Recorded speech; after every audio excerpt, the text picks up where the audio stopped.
You know, in the world of espionage, we always say that information is power. But what if the very act of hiding a secret could kill you? We've managed to get our hands on a document from the Ebon Blade that details a kind of encryption that's not just unbreakable, it's actively lethal. So today, let's deconstruct this absolutely chilling innovation. So, here it is. This is the source text we're working with. I mean, just listen to phrases like silent, lethal cipher, and dark-tempered logic. It's pretty clear this isn't your standard encryption protocol, right? This is a statement of dominance. So let's treat it like a puzzle and start breaking it down piece by piece. And that really is the million-dollar question for our analysis today, isn't it? How in the world does the Ebon Blade turn death itself into data security? It's this incredible method that seems to blend metallurgy, arcane magic, and necromancy into one, well, single terrifying system. Okay, so let's start with the basics, the tangible stuff. Before they even get in all the spooky magic, we really need to understand the physical medium they're using. The text gives us some very specific, very important clues about the materials in the process. Here's our first real clue, and it's all about the physicality of it. Etch jagged, frozen sigils into cold iron. I mean, listen to that. This isn't elegant calligraphy. This sounds brutal, forceful. It tells you right away that for the Ebon Blade, even the creation of a secret is an act of aggression. But what about these materials? Now, the choice of cold iron here is absolutely fascinating. In most magical disciplines, cold iron is basically an insulator. It disrupts magic, it shuts it down. But the Ebon Blade isn't using it to conduct magic.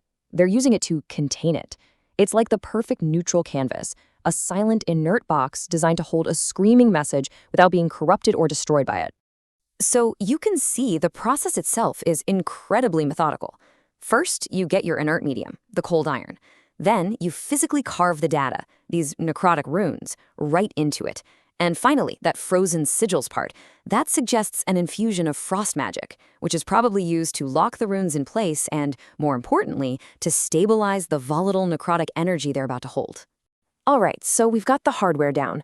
Now let's look at the software, the magical engine that actually powers this encryption.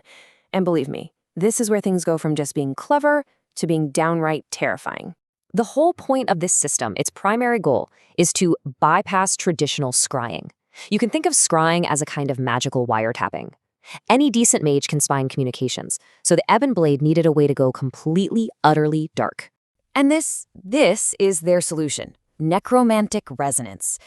Honestly, the best way to think about it is like a ghostly, encrypted Wi-Fi network that only the undead can access.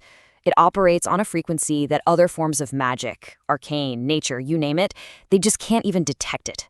So it's not that the message is hidden. It's that, for most observers, the message doesn't even exist. And this right here is the masterstroke. The data that's carved into that iron tablet, it isn't the complete message. It's anchored. It's mystically linked to the life force, or, well, the unlife force of a ghoul. The cold iron is the hardware, sure, but the ghoul itself becomes the living, walking, and totally disposable key. And here's the kicker, the consequence of that link.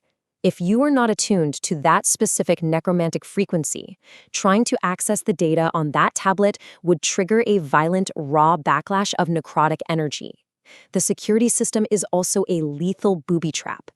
All of this brings us to the philosophy behind the whole system. You see, this isn't just a clever trick. It's a reflection of a fundamentally different way of thinking about information, about security, about power itself. This line gets to the absolute core of the Lich King's logic. Decryption isn't a puzzle you solve with your mind. It's a loyalty test that you pass with your very nature. You don't know the password. You are the password.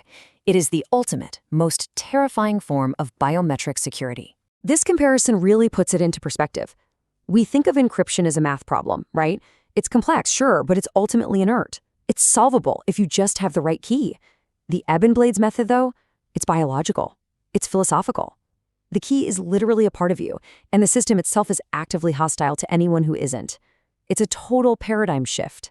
Okay, so let's pull all these different threads together. What does this whole method actually give the Ebon Blade on a strategic level? What are the real practical advantages of this dark innovation? Well, it gives them 4 absolutely incredible advantages. 1, Their messages are completely undetectable by any conventional surveillance. 2. Access is, by default, restricted to their own members.